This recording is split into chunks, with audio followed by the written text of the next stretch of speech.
Woo! It's a beautiful day. It's a beautiful day. Go vegan. Go vegan. Go vegan. Go vegan.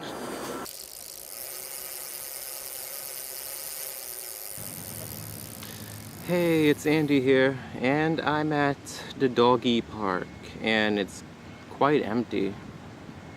Surprisingly, there's always people here, but very few people here actually. A lot of dogs, but a lot of dog owners, they tend to own a lot of doggies as, you know, family companions, and they bring them here. But right now, it's empty, very empty. It's just me and my brownie.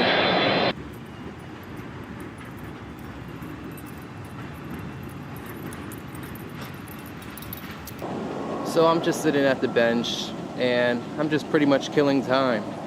Because, you know, I like bringing my doggies to the dog park as opposed to walking them, because it's easier. They get to walk themselves, they don't get to be on a leash, and they get to be around other doggies.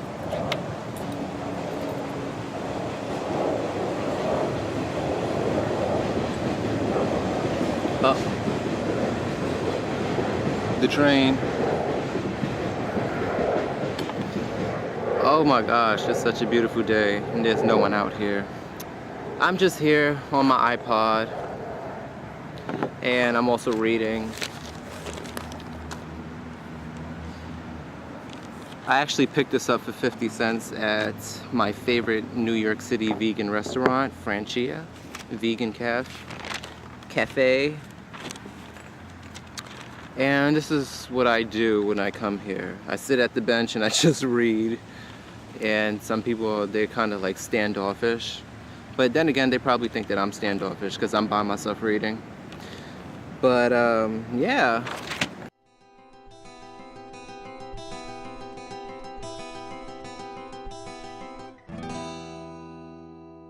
I would say the best thing that you can do is just lead by example.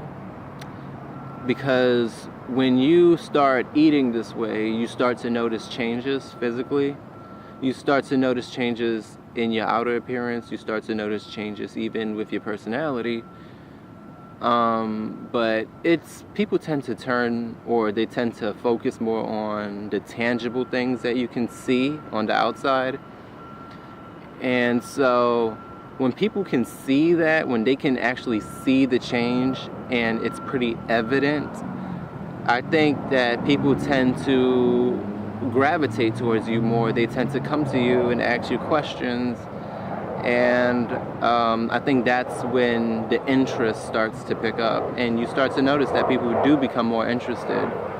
I think the thing that turns people away from veganism is when we're trying to push it. And I hate to say that, because when it comes to helping animals, to me, there's no wrong way of doing it. I mean, I guess the wrong way would be to just be completely and utterly rude to somebody and to be disrespectful. But one thing about me is I'm not going to be disrespectful, but I am going to tell the truth. Don't let no one confuse you about that, because a lot of people, they like to confuse telling the truth for being rude and for being, just being judgmental, basically. Rude, judgmental. I mean, if you're eating animals, aren't you judging animals? So if I am judging you, I'm judging you for you judging animals. So speak the truth, but before you speak the truth, know your facts. Because you don't just want to go out there and say anything to anybody and then not necessarily know what you're talking about. You have to know what you're talking about.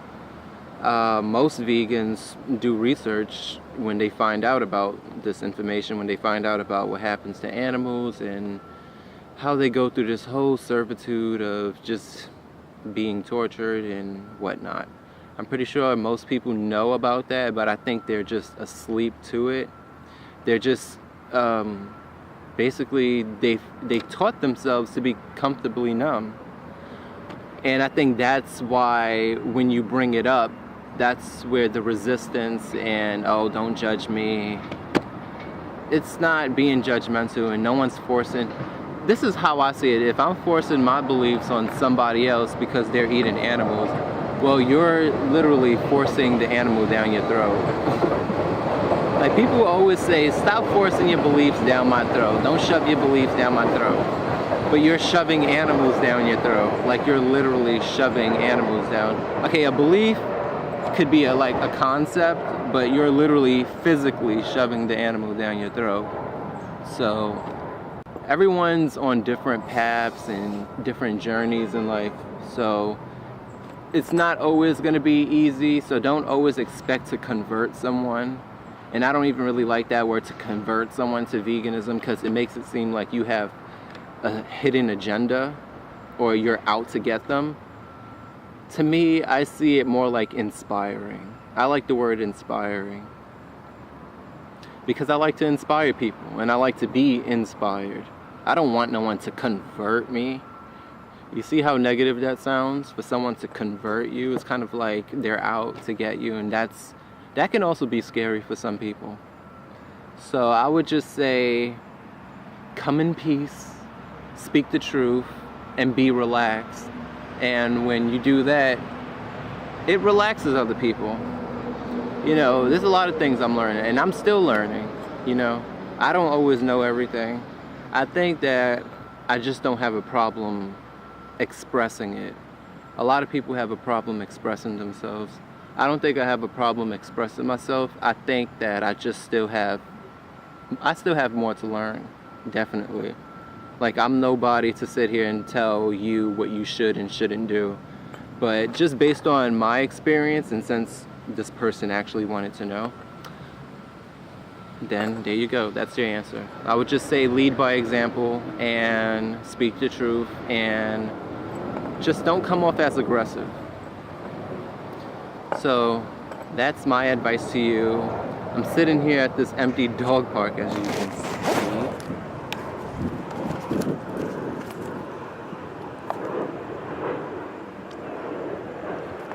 And so I say to you, till next time, peace and love. Well, this is just half of the heart. The other half is, well, I'm holding the camera so you can't see. Where's my baby? Where's my brownie? Where's my brownie? Where's my brownie?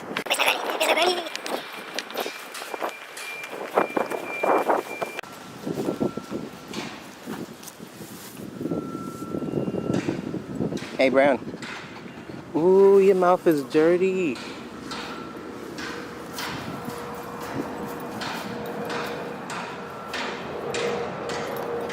Come on, let's go. I'll see you later. Go vegan! Go vegan! Go vegan!